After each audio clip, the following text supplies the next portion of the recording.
Tapi saat ini udah 4 tahun aku nggak beli baju baru. Tentang kesehatan mentalku, kan kalau kesehatan mental ada dampaknya dampaknya sangat besar. Oh ternyata ada ya saset tahun 1980 yang masih tetap ada masih utuh.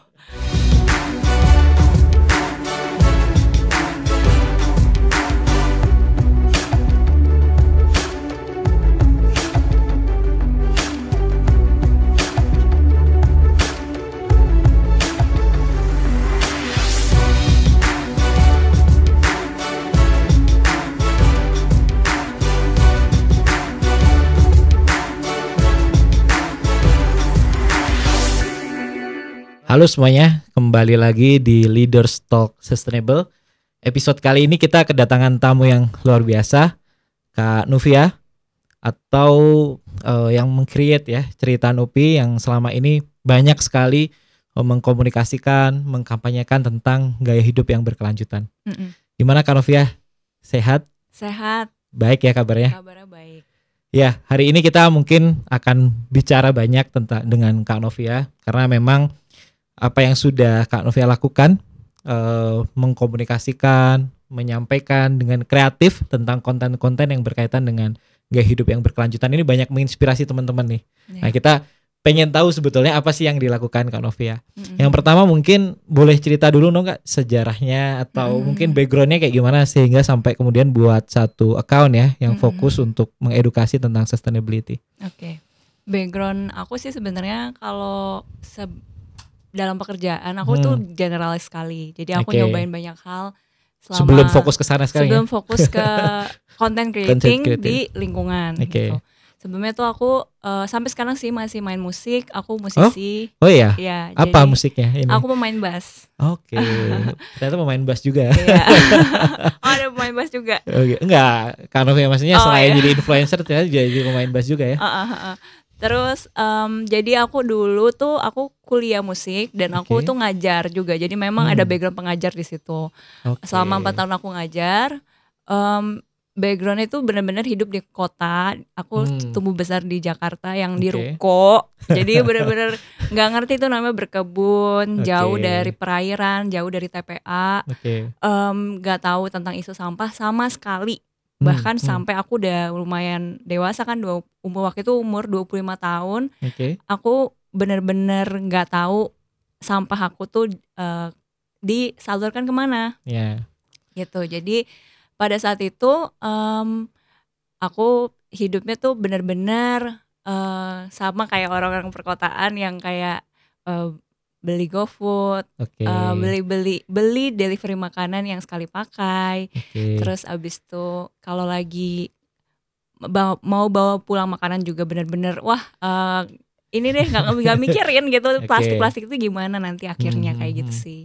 Nah sampai akhirnya ada kesadaran tuh momentumnya kapan tuh Kak kira-kira? Ya momentumnya itu gara-gara di tahun 2021 aku tuh nggak sengaja sebenarnya hanya karena temen aku punya tetangga yang memang sahabat lama gitu jadi dari masa kecil tuh udah temenan. Terus habis itu pas COVID tuh kan kita temenannya juga circle-nya itu aja karena kan untuk menghindari virus ya kan penyebaran. Lalu pada saat itu lagi dibuka bioskop, udah lama nggak nonton bioskop. Terus habis itu dia minta tolong buat nemenin karena dia tahu nggak ada pasti temennya yang mau nemenin nonton film dokumenter Pulau Plastik gitu. Cuma paling Novian yang mau.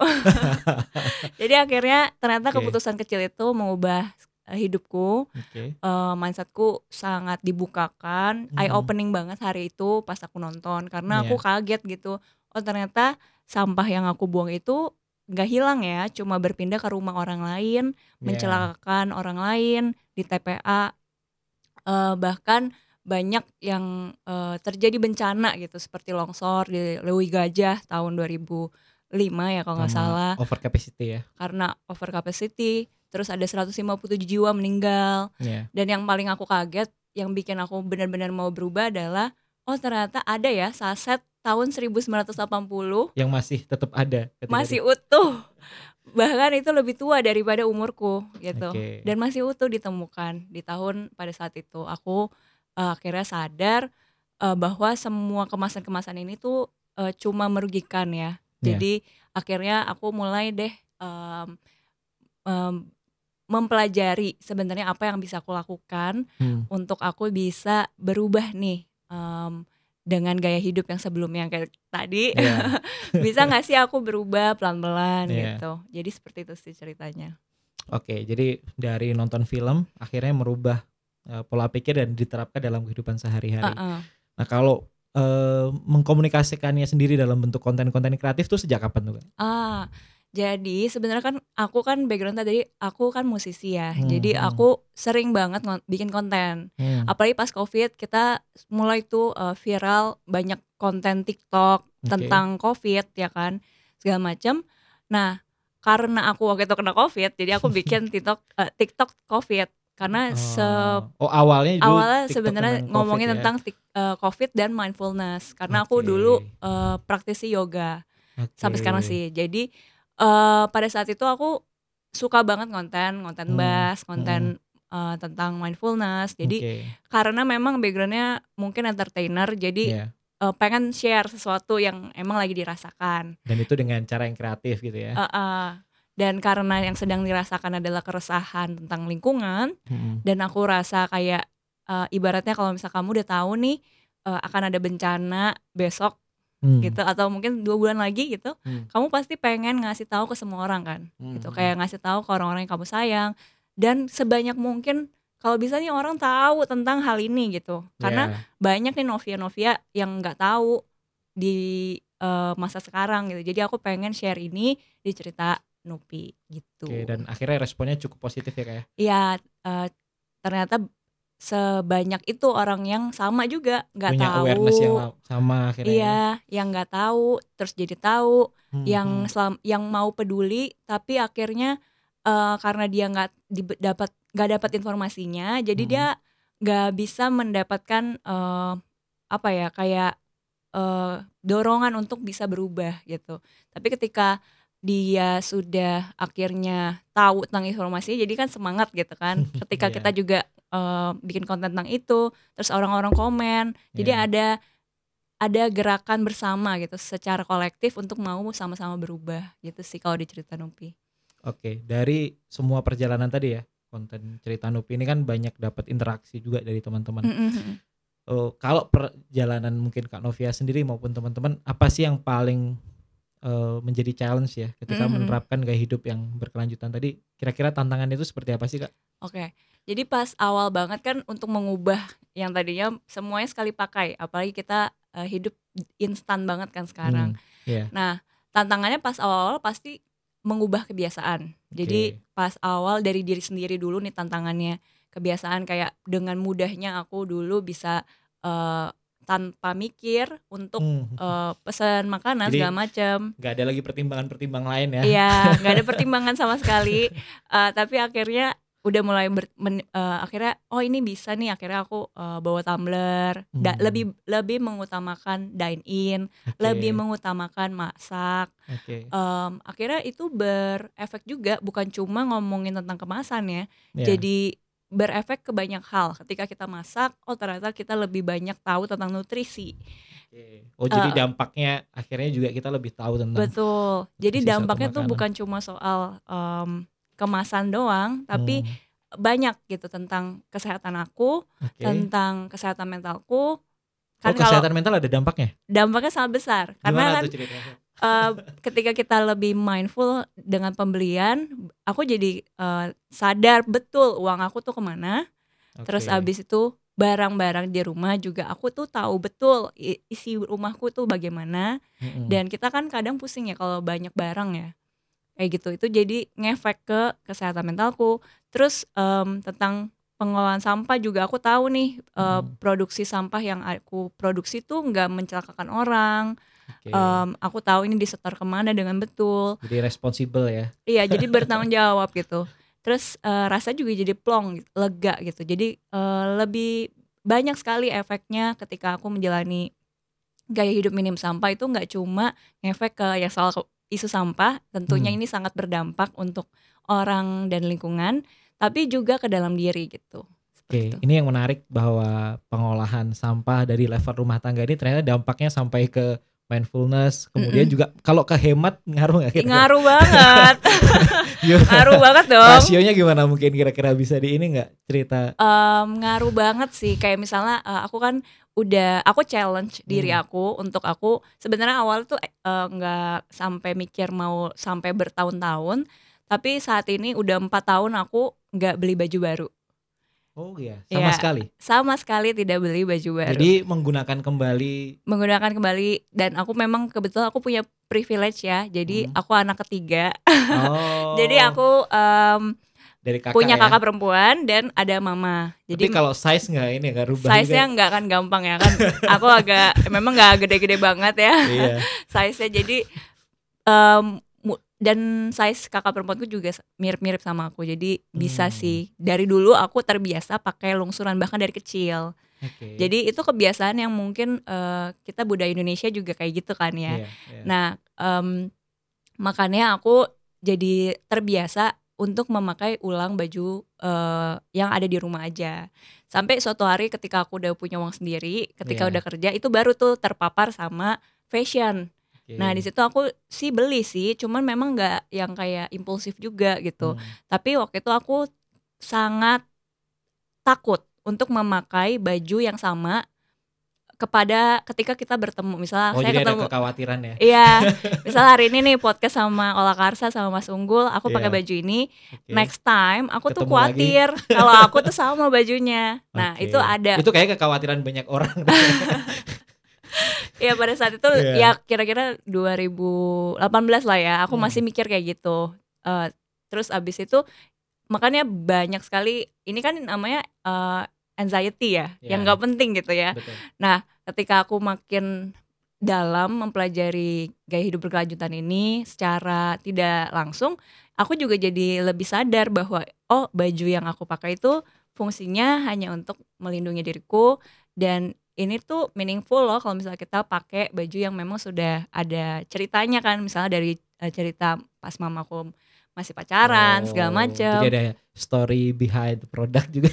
Betul. Jadi kita lebih menghargai juga barang yang kita punya, merawatnya juga gitu kan, supaya bisa pakainya lebih lama gitu. Dan di situ akhirnya aku juga jadi yang tadi Mas Unggul bilang kan hemat atau enggak, ya jadi hemat banget. Bayangin berapa baju yang tadinya mestinya dalam tanda kutip biasanya dibeli, tapi jadi aku nggak perlu beli karena aku pakai yang ada aja. Terus memakai kembali, lalu mengurusnya juga jadi lebih ekonomis karena nggak pusing ya, bajunya cuma itu aja gitu. Terus kayak misalnya mau pergi ya bajunya cuma segitu, jadi nggak usah pusing juga untuk kayak nyari-nyari. Iya, nggak banyak pilihan. Kayak gitu. Jadi hatinya juga lebih damai, ngurusnya juga lebih gampang. Begitu sih. Jadi makanya tadi aku bilang efek sama kesehatan mental. Oke, ini keren banget nih yang dilakukan. Jadi dari hal yang sangat sederhana, akhirnya ternyata dampaknya sampai kepada tadi ya, pengeluaran rumah tangga dan lain sebagainya. Mungkin kita geser ke topik selanjutnya, Kak. Tadi sempat sekilas menyampaikan tentang pemilahan sampah ya. Nah, kalau pemilahan sampah yang dilakukan Kak Nufi ini seperti apa sih, Kak, yang sehari-hari kita lakukan gitu. Kalau Kak Nufi sendiri seperti apa? Dan itu banyak diceritakan tuh kayak di konten-kontennya. Iya, itu salah satu topik yang sering aku angkat juga secara rutin. Kalau misalnya pemilahan sampah di rumah udah pasti sampah organik dan anorganik aku pilah ya kan. Dan seringkali ditemukan tong sampah di depan rumah kami itu tuh sering kosong, atau mungkin ya paling cuma ada satu kantong kecil gitu yang isinya sampah residu.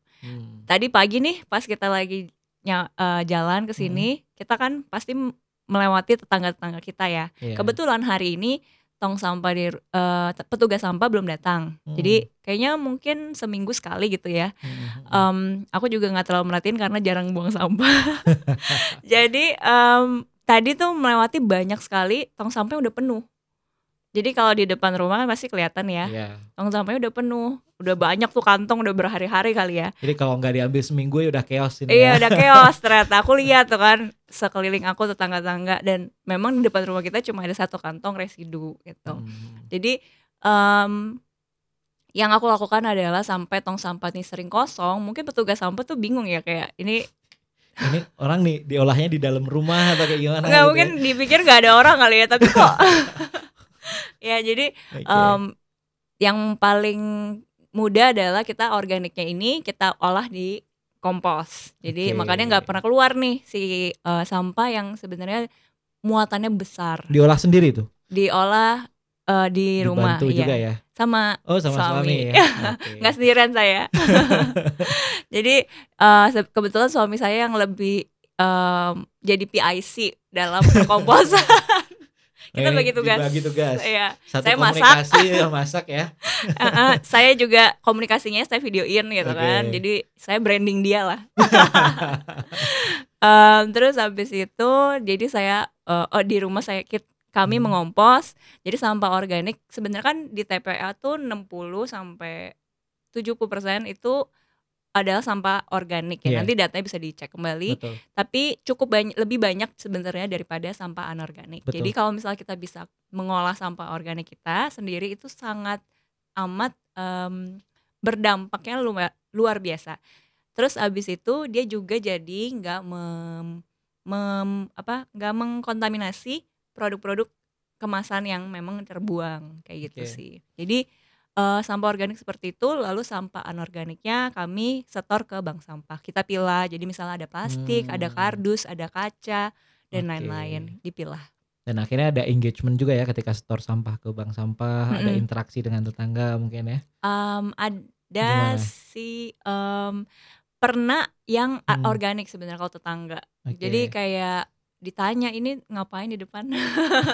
Soalnya kita ngomposnya di depan rumah, di garasi. Oh. Jadi sering ketika ditanya. ngolah di rumah ya. Tapi kalau misalnya anorganiknya mungkin nggak pernah ditanya ya. Mereka, aku sih mengasumsinya mereka masih agak sungkan untuk nanya karena kayak dipilah di depan gitu kan, dan dikumpulkan di depan gitu. Jadi mereka nggak pernah nanya sih. Untuk anorganik belum kali ya. Belum. Cuma yang sudah efek itu adalah ketika kita berkebun, kebetulan kita ada tanah kosong gitu di depan yang memang tidak terpakai dan boleh dipakai aja gitu kan. Terus habis itu kita nanam kangkung, nanam bayam dan lain-lain. Terus akhirnya tetangga juga nanam kangkung di sebelah rumah. Oh jadi diceritain ya gara-gara gue lihat nih kalian gini akhirnya coba terinspirasi deh ya. gitu. Iya. Begitu sih. Tapi kalau soal sampahnya belum belum menginspirasi. Karena masih berat untuk mereka. Mungkin ya. Iya, kayaknya sih gitu. Karena ada beberapa yang memang baru punya baby gitu-gitu sih. Iya, jadi untuk reducing itu masih cukup struggle ya. Mm-mm. Tadi bicara sempat kerjasama dengan bank sampah. Mm-mm. Nah, pengalamannya kerja sama bank sampah gimana tuh Kak? Sangat terbantu ya, karena kita bingung ya ini sampahnya mau digimanain, karena kadang ketika kita kasih ke petugas sampah juga takutnya karena dia cuma bawa ini ke tempat lain. Iya, terus abis itu bawa truknya kecil misalnya, atau bawa itu gerobaknya kecil, jadi akhirnya bisa aja tercampur lagi gitu. Mau nggak mau jadi agak tercampur, jadi basah karena memang tetangga kan belum memilah sampah gitu. Jadi memang sangat terbantu, apalagi ada beberapa layanan yang bisa di pick up gitu. Jadi kalau misalnya kita ngumpulnya lumayan banyak, kita nggak punya kendaraan yang seperti mobil dan lain-lain, kita bisa dapat bantuan kayak gini tuh sangat amat ini sih hebat gitu. Jadi kalau misalnya kadang-kadang kan orang bilang ya kayak ngapain milah, duitnya juga sedikit segala macam gitu. Gak worth it gitu ya. Gak worth it gitu. Nah ini mindset yang perlu diubah, karena sebenarnya itu kan sampah kita. Betul. Itu sampah yang kita produksi. Betul. Jadi kalau misalnya ada orang yang ngurusin sampah tersebut, mestinya kita yang nggak dikasih, kita yang bayar dong, ya kan? Iuran sampah aja kan udah. Iuran sampah kita bayar. Kita bayar kan. Jadi kalau misalnya ada yang ngurusin bener-bener daur ulang, itu tuh costnya gede loh, gitu. Jadi bukan berarti kita milah untuk uang, tapi memang untuk beberapa orang jadi kebantu banget, kayak misalnya jadi ada semangatnya gitu. Dan aku sih nggak apa-apa juga gitu. Tapi kita harus tahu kalau misalnya kita milah memang karena ini tanggung jawab kita yang produksi sampah itu. Ya. Perusahaan belum bisa belum ada awarenessnya, tapi kita masih mau beli sama mereka, berarti kitalah yang bertanggung jawab. Ya, Gitu. jadi mindsetnya harus dirubah dari yang sebelumnya kita mungkin dapat apa nih ketika misalnya nabung ke bank sampah gitu ya. Tapi balik lagi ini kan sebetulnya sampah yang kita hasilkan. Jadi kalaupun ada insentif ya syukur-syukur itu jadi tambahan. Iya, itu bonus aja, bonus semangat aja. Oke, soal konten nih Kak. Dari sekian banyak konten yang diproduce gitu ya, yang Kak Novi sampaikan ke teman-teman, apa konten yang paling banyak dapat respon tuh Kak? Oh, kalau konten yang paling banyak dapat respon sebenarnya adalah paling sering selalu banyak diskusi. Itu adalah soal baju sih, soal fashion. Karena mungkin di masa sekarang mungkin kayak aneh ya kalau orang tuh nggak beli baju baru gitu ya. Jadi mungkin gara-gara itu orang tuh pengen nonton, jadi pengen cerita. Terus mungkin juga karena udah mulai naik gaya hidup. Ada yang cerita nggak? Oh akhirnya dari konten itu aku juga menerapkan hal yang sama. Iya gitu. iya banyak kayak. Banyak ya? Oh aku sebenarnya malu, tapi gara-gara kakak jadinya aku nggak malu lagi. Maksudnya oh ternyata nggak cuma sendiri aku gitu untuk mikirin kalau baju tuh ya pakai nggak apa-apa gitu. Kita kan punya mesin cuci untuk mencuci baju kita. Kenapa kita malu? Seperti itu sih.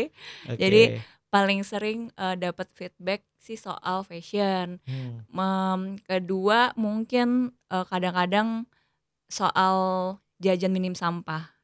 Jadi ketika aku bawa wadah untuk belanja, itu juga banyak nih yang kayak memberikan pengen gitu. Iya ya, aduh pusing nih kantong spunbon banyak banget di rumah segala macem. Jadi ngedumel gitu di situ. Gitu. Jadi itu dua yang paling sering dapat komen dan DM gitu.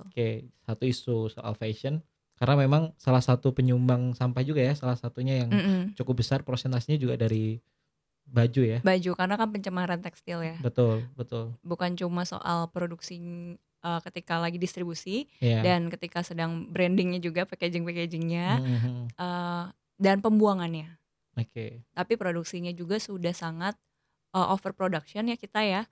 Di seluruh dunia mungkin karena merasa demand-nya tinggi segala macam, jadinya produksinya tuh bal-balannya luar biasa banyak, bahkan sampai sudah ada penelitiannya bahwa baju yang ada di bumi ini udah cukup untuk 6 generasi mendatang gitu. Jadi sekarang nih kita udah punya baju buat lungsuran sampai cicit nanti ya. Cicit punya cicit ya.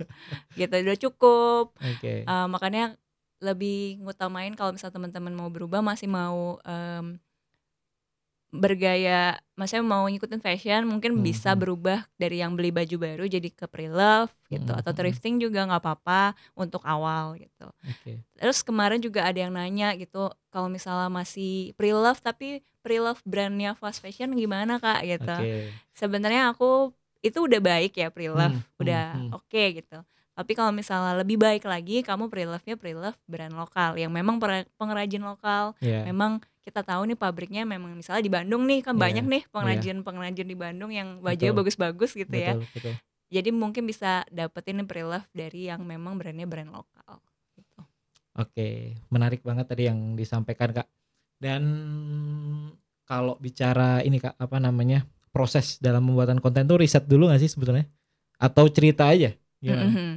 Kalau proses pembuatan konten tuh dua-duanya sih. Jadi apa yang resah saat ini dan karena memang awalnya aku mengintensikan cerita Nupi untuk bercerita ya. Jadi memang gak di yang kayak aku mikirin insight-nya, aku juga gak mikirin itu lepas aja ya. Content planning juga enggak gitu. Ini semua secara organik, aku gak pernah pakai ads. Jadi apa yang ada di pikiranku memang aku tulisin dulu sih pasti, dibikin draftnya dulu ya. Draftnya, dan aku memang suka nonton stand up comedy kan. Jadi kayak tahu nih mereka tuh kalau bikin konten ide itu pasti bikin premis dulu gitu. Nah aku kumpulnya premis gitu. Tapi memang nggak bakat ngelucu ya, jadi nggak bisa nggak bisa konten komedi gitu. Jadi ya udah nyuri ide dari mereka, terus habis itu dibikin versi konten tentang lingkungan gitu, tentang kehidupan slow fashion juga gitu, seperti itu. Salah satu juga yang jadi challenge kan soal konsistensi ya Kak. Nah gimana tuh supaya tetap konsisten produce konten-konten yang sekarang juga berjalan gitu. Karena gak banyak teman-teman yang dia hanya bisa buat pas waktu ada mood, ada ide dan lain sebagainya. Untuk jaga konsistensi kayak gimana? Kalau konsistensi sebenarnya aku tuh punya karena udah lama ngonten ya dari dulu gitu, emang suka konten dan udah tahu kalau misalnya nggak konsisten nggak akan ada hasilnya nih gitu. Jadi aku komitmen buat diri aku untuk tetap konten paling nggak 1 hari 1 gitu. Terus kalau misalnya ditanya gimana cara konsistennya, pasti harus ada alasannya gitu. Jadi ketika punya alasan yang kuat kenapa kamu mau bikin konten ini, kamu bisa jadi konsisten. Kalau nggak punya alasan yang personal, ya udah. Atau sementara aja ya. Sementara aja, apalagi kalau misalnya ngelihat views dan likes konten-konten terakhir yang rendah, gitu. Jadi merasanya ini nih nggak bakal bisa nih gitu. Jadi aku selalu merasa bahwa views dan likes itu fana kan.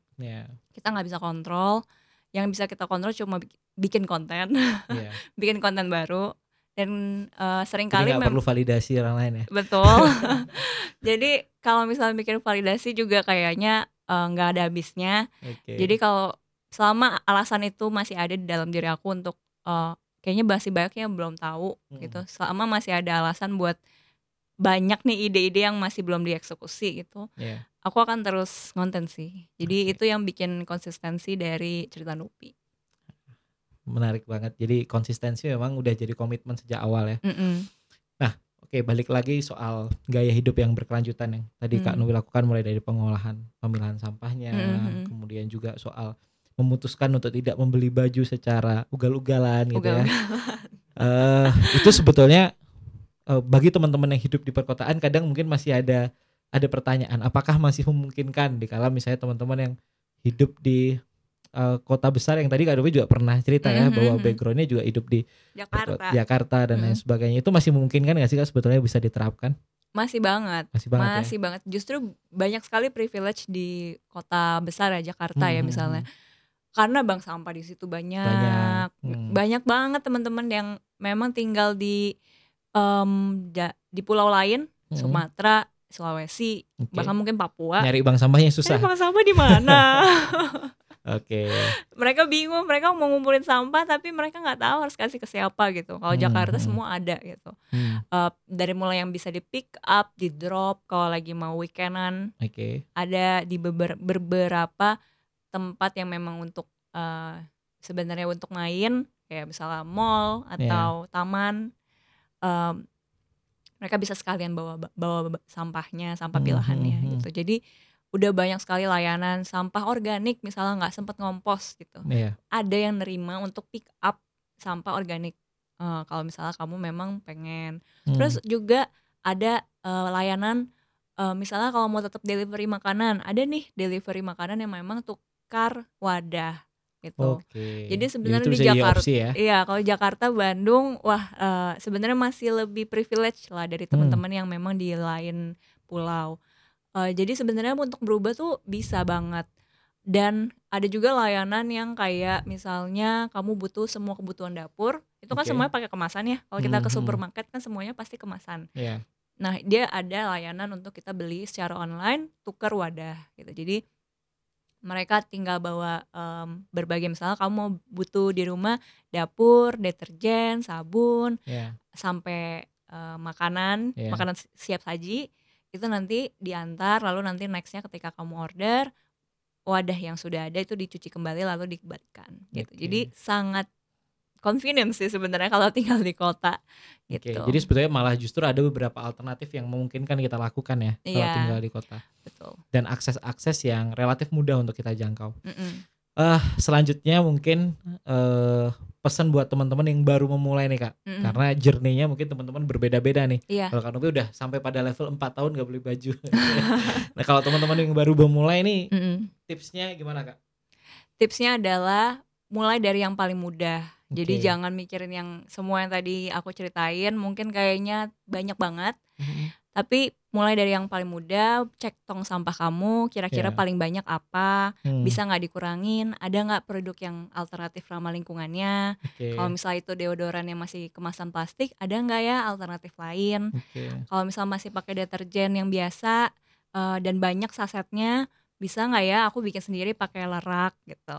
Jadi banyak alternatifnya, bisa dicek dari tong sampah dan mulai dari yang paling gampang. Misalnya kamu bawa tumbler atau kamu paling mudahnya adalah oke, aku nggak mau beli baju baru dulu atau ya apapun, mulai dari yang kamu paling bisa dulu. Setelah itu menjadi kebiasaan baru nanti nambah kebiasaan baru yang lain yang memang lebih baik buat lingkungan kita. Jadi salah satunya tadi cari alternatif ya, kita perlu riset juga ya. Barang-barang apa nih yang sekiranya lebih sustainable, apa nih yang bisa kita kurangi dulu nih. Iya, jadi nggak langsung jadi bertahap, semua. nggak langsung 4 tahun. Aku juga nggak gitu kok. Ya. Aku nggak langsung semuanya kok. Aku bukan Avengers. Jadi perlu proses juga gitu ya. Sambil nanti nungguin kontennya Kak Novi juga yang terbaru. Mantap. Supaya lebih tahu insight-insight yang lebih baik lagi. Terakhir mungkin pesan-pesan buat teman-teman Kak. Kenapa kita sebetulnya harus memulai sustainability life ini ya gitu ya, dan kemudian dari level rumah tangga sampai level perusahaan ini kenapa ini menjadi penting, boleh disampaikan Kak? Jadi karena aksi konsumsi kita dari mulai ujung rambut kita sampai ujung kaki kita itu kan semuanya diekstrak dari sumber daya planet kita, bumi, yang cuma satu. Jadi ini nggak dua ya, bumi satu ya, sepakat ya. Iya, ditambah lagi setelah ada ekstraksi yang super besar itu dengan gaya hidup kita yang sekarang kayak gini, bumi tuh nggak sanggup untuk menemani kita dengan gaya hidup kita yang sekali pakai ini, pakai langsung buang, pakai langsung buang. Bumi tuh nggak sanggup. Selain sumber dayanya nggak cukup, tempatnya juga udah nggak cukup nih kalau mau menampung sampah-sampah kita. Jadi alangkah baiknya kita mulai untuk berkontemplasi, berpikir nih ke dalam diri, sebenarnya kita sebagai manusia tuh gimana sih sebaiknya. Karena udah hakikatnya nih manusia itu sebenarnya harus deket sama tanah, deket dengan alam. Kita tuh hakikatnya seperti itu. Tapi dengan berbagai hal yang terjadi, kita jadi jauh sama alam kita. Jaraknya jadi sangat jauh, bahkan kita bukannya mengelola yang udah menjadi fungsi kita sebagai manusia, tapi kita malah merusak gitu, malah memberikan hal yang buruk gitu untuk bumi. Ibaratnya bumi kasih kita buah yang enak, manis, seger, bahkan obat-obatan herbal, tapi kita malah mengembalikan bahan-bahan chemical, bahan-bahan sintetis berupa plastik, berupa cairan-cairan yang merusak gitu. Jadi selama kita masih diberi nafas saat ini, ya sudah sepantasnya untuk kita berubah ke kodrat kita yang menjadi pengelola yang baik. Terima kasih Kak Novia untuk ngobrolannya pagi hari ini. Sama-sama Mas. Semoga ini menjadi inspirasi untuk teman-teman semuanya. Dan kalau kita bicara sustainability, sebetulnya ini soal generasi yang akan datang juga. Jadi supaya mereka tetap bisa menikmati apa yang kita nikmati sekarang gitu ya. Amin. Udara bersih, air yang berkualitas kan. Semoga. Gitu kan. Semoga itu bisa tercapai. Terima kasih Kak Novia untuk waktu dan kesempatannya. Sama-sama. Terima kasih.